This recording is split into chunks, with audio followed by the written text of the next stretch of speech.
আপনি কি জানেন পৃথিবীর সবথেকে ফাস্টেস্ট বোলার তার ছোটবেলা কিভাবে কাটিয়েছিলেন?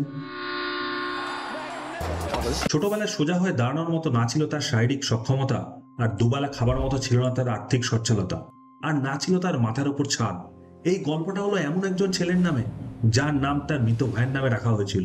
200 বছরের ক্রিকেট ইতিহাসে ইনি একমাত্র বোলার যিনি ঘন্টায় 161 কিলোমিটার গতিবেগে দুবার বল করেছিলেন।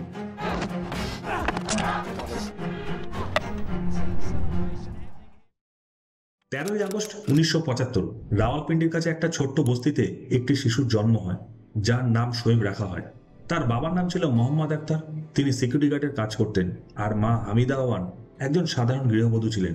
তার 5টি সন্তান হয়। তার চতুর্থ সন্তানের নাম শোয়েব রাখা হলেও সে 1 বছর বয়সের মধ্যেই পৃথিবী ছেড়ে চলে যায়। তারপর যখন পঞ্চম সন্তানের জন্ম হয় তখন তার নামও মৃত ভাই শোয়েবের স্মৃতিতে শোয়েব রাখা হয়। কিন্তু পৃথিবীর সবচেয়ে দ্রুতগতির বোলার একটা ছোট্ট বস্তিতে জন্ম নিয়েছিল। তার বাড়ির ছাদের এমন অবস্থা ছিল যে বৃষ্টি হলে তার উপর ভরসা করা যেত না। একবার প্রচন্ড বৃষ্টি হওয়ায় ঘরের ছাদ শোয়েবের মাথায় ভেঙে পড়ে। কোনো ক্রমে সেইবার সে বেঁচে যায়। কিন্তু এর সাথে শোয়েবের লাইফে আরো অনেক সমস্যা ছিল। শোয়েব ফ্ল্যাট ফুটের জন্মেছিল, আর তার সাথে ছিল হাইপার ফ্লেক্সিবিলিটি, অর্থাৎ নর্মাল পায়ের পাতায় যে ন্যাচারাল কার্ভ থাকে সেটা শোয়েবের পাতায় ছিল না।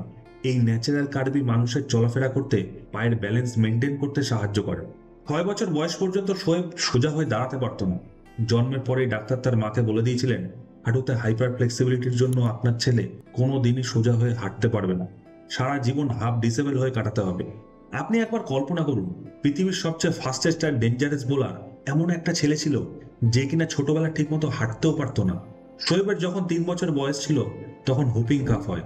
সর্দি এতটাই বেশি ছিল যে না তো ঠিকভাবে শ্বাস নিতে পারছিল, আর না তার মুখ থেকে কোনো রকম আওয়াজ বের হচ্ছিল। শোয়েবকে হাসপাতালে ভর্তি করা হলে ডাক্তার বলেন ওর লাঞ্চ সারা জীবন দুর্বল থাকবে। ভাগ্যের খেলা দেখুন, যেই লাঞ্চকে ডাক্তার দুর্বল বলেছিল সেই লাঞ্চই পরে 161 কিলোমিটার গতিতে বল করার লাঞ্চে পরিণত হয়।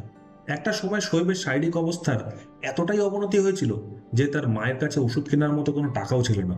তার দাদু শোয়েবের মাকে বলেন, তোমার কাছে মাত্র এইটুকুই টাকা আছে, তাই ওর ওষুধের পিছনে খরচা না করে ওর শেষকৃত্যের জন্য কিছুটা টাকা রাখো। সবাই আশা ছেড়ে দিয়েছিল, কিন্তু তার মা কখনো আশা ছাড়েননি। শোয়েব তার জীবনীতে লিখেছেন, জীবনের লড়াইটা আমি আমার মায়ের থেকেই শিখেছি। শোয়েব বলেছেন তার মা তাকে নিয়ে মাইলের পর মাইল হেঁটে পিন্ডি সিটি হসপিটালে নিয়ে গিয়ে ইঞ্জেকশন দিতেন। এভাবে আমার মা 10 মাস তপস্যা করেন, আর উপরওয়ালার কৃপায় আস্তে আস্তে আমি সুস্থ হয়ে উঠি। শোয়েব আরো বলেছেন, ছোটবেলায় আমি জানতাম না যে আমি লাইফে কি করব, কিন্তু এইটুকু বিশ্বাস ছিল যে আমি যে কোনো কিছুই করতে পারি। আর একবার যখন আমি ক্রিকেট খেলা শুরু করি তখন আমি কনফিডেন্ট হয়ে যাই যে আমি একদিন দেশের হয়ে খেলবই। ছোটবেলা থেকে ক্রিকেট পাগল শোয়েব পাড়ার সিনিয়রদের সাথে খেলতো। একদিন সে দর্শক হয়ে পাড়ার সিনিয়রদের ম্যাচ দেখছিল। বোলারের কম থাকায় শোয়েবের ডাক পড়ে। যে শুধু দর্শক হয়ে ম্যাচ দেখতে গিয়েছিল তাকে মাঠে নামিয়ে দেওয়া হয়েছিল। ব্যাস, তারপর আর কি, মাঠে রান আপ নিয়ে প্রথম বল করলো, আর তার বলের গতি দেখে সবাই হতবাক হয়ে গেল। আর সেটা দেখে তার ভাই তাকে ক্রিকেট একাডেমিতে ভর্তি করে দেয়, আর এখান থেকেই শোয়েবের জার্নি শুরু হয়ে যায়। শোয়েব তার জীবনীতে লিখেছেন, তার কলেজের বাইরে 5 টাকায় ভাত, সবজি, দই পাওয়া যেত, কিন্তু খাওয়ার পয়সা তার কাছে ছিল না। শোয়েব 2 মাসের মধ্যে দোকানদারদের সাথে বন্ধুত্ব করে ফেলেন, আর বলেন, তুমি আমায় একবেলা করে খাবার ব্যবস্থা করে দাও, পরে আমি যখন বড় ক্রিকেটার হয়ে যাব তখন তোমার সাথে দেখা করতে আসব। এভাবে শোয়েব তার আত্মবিশ্বাসের জেরে বাসের কন্ট্রাক্টর, ফলওয়ালা সবার সাথে বন্ধুত্ব করে ফেলেন, আর শোয়েব আজও বন্ধুত্ব পালন করেন। শোয়েব আক্তার তার জীবনীতে ড্রিম শব্দটা সব থেকে বেশিবার ব্যবহার করেছেন। শোয়েব বলেছেন, আস্তে আস্তে বড় হলে মানুষ নিজের স্বপ্নের ওপর বিশ্বাস করা বন্ধ করে দেয়, তাই নিজের ওপরও আত্মবিশ্বাস আস্তে আস্তে কমে যায়। কলেজের সময় শোয়েব যখন ক্লাবের হয়ে ক্রিকেট খেলতো তখন দুপুরে জিমে যেত আর বিকেলে ক্রিকেট খেলতো। তার সাথীরা যখন লেটে আসতো তখন শোয়েব জিজ্ঞাসা করত, তোমরা রোজ লেট কেন করো, নিজের ফিটনেসের ওপর ফোকাস কেন করছো না, এইভাবে চললে পাকিস্তানের হয়ে কি করে খেলবে? তখন তার সাথীরা তাকে ব্যান করে বলতো, ভাই তুই খেলে নিস পাকিস্তানের টিমে।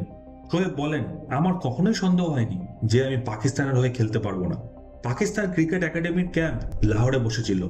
সেই সময় এই ক্যাম্পে এন্ট্রি একটা গোল্ডেন টিকিট ছিল। শোয়েব জানতে পারে সিলেক্টেড হলে বড় অপরচুনিটির সাথে সাথে স্যালারিও পাওয়া যাবে, তাই শোয়েবকেও এই ক্যাম্পে ট্রায়াল দিতে যেতে হতো। কিন্তু একটা প্রবলেম ছিল, বাসের টিকিট কিনে লাহোরে যাওয়ার মতো সামান্য পয়সাও তার কাছে ছিল না। কিন্তু কথায় আছে, দিল মে আগার ইরাদা আর জুনুন হো তো কौन रोक सकता है। শোয়েব বাসের কন্ট্রাক্টরের সাথে বন্ধুত্ব করার চেষ্টা করলো, কিন্তু কন্ট্রাক্টর তাকে মানা করে দেয়, আর শোয়েব বাসের ছাদে উঠে পড়ে।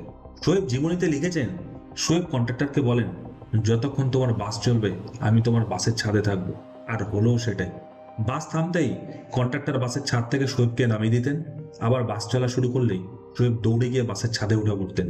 এইভাবে লাহোর এসে পৌঁছে গেল, কিন্তু পকেটে একটা টাকাও নেই। থাকা খাওয়ার ব্যবস্থা কি করে হবে? সে একটা টাঙাওয়ালার সাথে বন্ধুত্ব করে তার বাড়িতেই সেই রাতটা কাটায়। সেদিনকার মতো থাকা খাওয়ার ব্যবস্থা হয়ে গিয়েছিল। পরদিন সকালে টাঙাওয়ালা, যার নাম ছিল আজিজ, তার ঘোড়ার গাড়িতে করে লাহোর স্টেডিয়ামের কাছে শোয়েবকে নামিয়ে দিয়ে বলেন, তুমি যখন বড় স্টার হয়ে যাবে তখন আমার সাথে অবশ্যই একবার দেখা করতে এসো। শোয়েব মাঠে পৌঁছে দেখেন ট্রায়ালের জন্য 5,000 ছেলে দাঁড়িয়ে আছে। শোয়েব চিন্তা করেন, এই 5,000 ছেলের মধ্যে সিলেক্টরদের কাছে আমি কি করে ফোকাস হব। শোয়েব লিখেছেন, যেখানে দেখি সিলেক্টরদের মধ্যে জাহির আব্বাসও রয়েছেন, তাকে প্রভাবিত করার জন্য তার সামনেই স্ট্রেচিং করা শুরু করি। আর স্টেডিয়ামে রানিংও শুরু করি। স্টেডিয়ামের 5 পাক দৌড়ানোর পর শেষ পর্যন্ত জাহির আব্বাসের নজর আমার উপর পড়েই গেল। উনি আমাকে ডাকলেন আর আমার পরিচয় জিজ্ঞাসা করলেন। আমি বললাম, আমি একজন ফাস্ট বোলার। আমার কথা শুনে উনি হাসলেন আর আমায় ব্যঙ্গ করে বললেন, তাহলে আমিও তোমার ফাস্ট বোলিং দেখতে চাইব। শোয়েব 50 গজের রান আপ নিয়ে প্রথম বল বাউন্সার মারেন আর ব্যাটসম্যানের হেলমেট ভেঙে যায়। আর দ্বিতীয় বল ব্যাটসম্যানের পাজরে লাগে। জাহির আব্বাস বলেন, কন হ্যাঁ ইয়ে পাগল লড়কা। পাশের থেকে কেউ বলে উঠলেন, জানাব রাওয়ালপিন্ডি সে আয়া হ্যায় ইয়ে জুনুনি লড়কা। সিলেক্টররা শোয়েবকে বলেন, তুমি আমাদের টিমের হয়ে খেলবে? উত্তরে শোয়েব বলেন, হ্যাঁ, আমি আপনার টিমের হয়েও খেলবো আর একদিন পাকিস্তানের টিমের হয়েও খেলবো। মাত্র 16 বছরের শোয়েব আখতারের কনফিডেন্স দেখে সিলেক্টররা অবাক হয়ে যান। এদিন থেকেই তার প্রফেশনাল ক্রিকেটের জার্নি শুরু হয়। শোয়েবের চোখে এক অদ্ভুত আত্মবিশ্বাস ছিল। সিনিয়র হোক অথবা সিলেক্টর, কারোর সাথে প্রথমবার দেখা হতেই সবাইকে বলে দিতেন, আমি একদিন পাকিস্তানের হয়ে খেলবো। আর তার এই আত্মবিশ্বাসের জন্য সবাই তাকে পছন্দ করতেন। তারা সবাই শোয়েবের চোখে স্বপ্ন দেখতে পেতেন। শোয়েব লিখেছেন, मेरे आसपास कुछ टैलेंटेड सीनियर क्रिकेटर काबिल और मुझसे समझदार थे, लेकिन क्रिकेट को लेके मेरे जैसा पागलपन और जुनून नहीं था। ক্রিকেট একাডেমির পর জারাই ব্যাংক শোয়েবকে সিলেক্ট করে।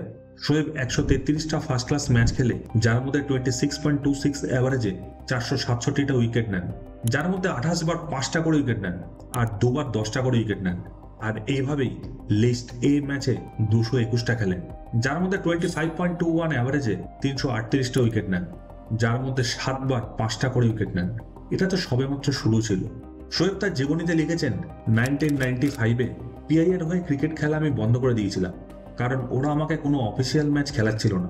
1995 সময়টা এমন ছিল যখন আমার ভবিষ্যতে কি হবে কিছুই জানা ছিল না।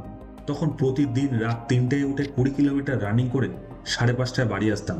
তারপর 3 ঘন্টা সাইকেল চালিয়ে রাওয়ালপিন্ডি স্টেডিয়ামে প্র্যাকটিস করতে যেতাম আর ওখানে ট্রেনিং করতাম।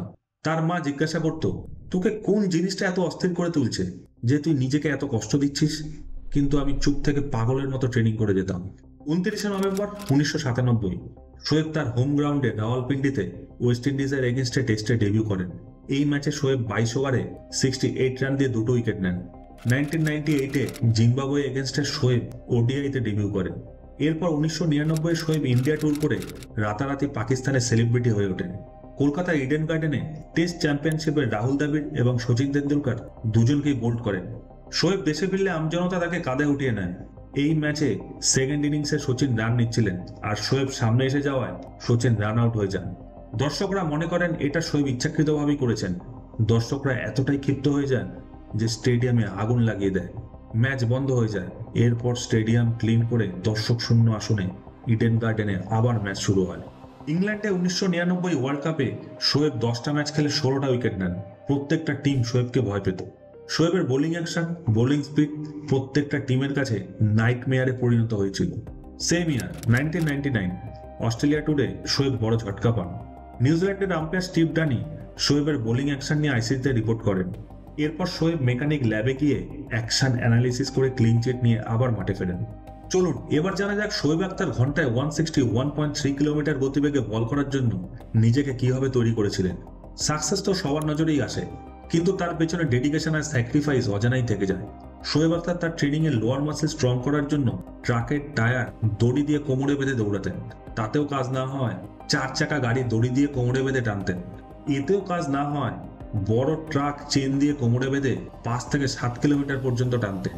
এভাবে নিজের পাকে এমন মজবুত করে ফেলেছিলেন যেটা কোনো সাধারণ মানুষের পক্ষে অকল্পনীয়। সেটা তো গেল বডির লোয়ার পোর্শন ট্রেনিং। আর বডির আপার পোর্শন স্ট্রং করার জন্য জিমে ওয়েট আর রিপিটেশন দুটোই ডবল করে দেন। আর তো আর মাঠের বোলিং পিচ যেখানে 22 গজের হয়, সেই 22 গজের পিচের জায়গায় 26 গজের পিচে বোলিং প্র্যাকটিস করেন। কিন্তু এতে তার সমস্যা আরো বেড়ে যায়। ম্যাচে বল করার সময় লেন্থ হারিয়ে ফেলেন। এত কিছু করার পেছনে তার একটাই লক্ষ্য ছিল, সেটা হলো 161 kilometre per hour.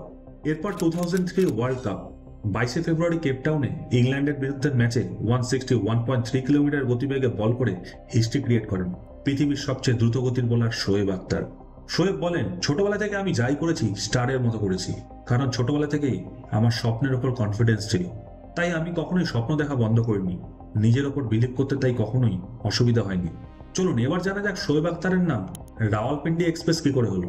Tony great commentary করার সময় শোয়েবকে এই নাম দিয়েছিলেন, আর এই নাম শোয়েবের পরিচিতি হয়ে উঠেছিল। খুব কম সংখ্যক পাকিস্তানি ক্রিকেটারদের মধ্যে শোয়েব ছিলেন যিনি আইপিএল খেলেছিলেন। 2011 ওয়ার্ল্ড কাপে শোয়েব তার ইন্টারন্যাশনাল ক্যারিয়ারের শেষ ম্যাচ খেলেন। 8 মার্চ 2011 শ্রীলঙ্কাতে নিউজিল্যান্ডের এগেনস্টে খেলেন। এই ম্যাচে 9 ওভার বল করে 70 রান দেন আর একটা উইকেট পান। ঠিক তার 9 দিন পর 17 মার্চ 2011 প্রেস কনফারেন্স করে উনি বলেন, Today, I step ahead from a most significant phase of my life and walk forward. I have decided to say goodbye. This World Cup is my last. বন্ধুরা, আমার ভিডিওটি দেখে যদি আপনাদের একটু ভালো লেগে থাকে তাহলে ভিডিওটি লাইক করে দেবেন, আর যদি চান তাহলে শেয়ারও করতে পারেন। আর আমার ইউটিউব চ্যানেলের পরবর্তী ভিডিওর নোটিফিকেশন পেতে চাইলে চ্যানেলটি অবশ্যই সাবস্ক্রাইব করে নেবেন। ধন্যবাদ, সবাই ভালো থাকবেন।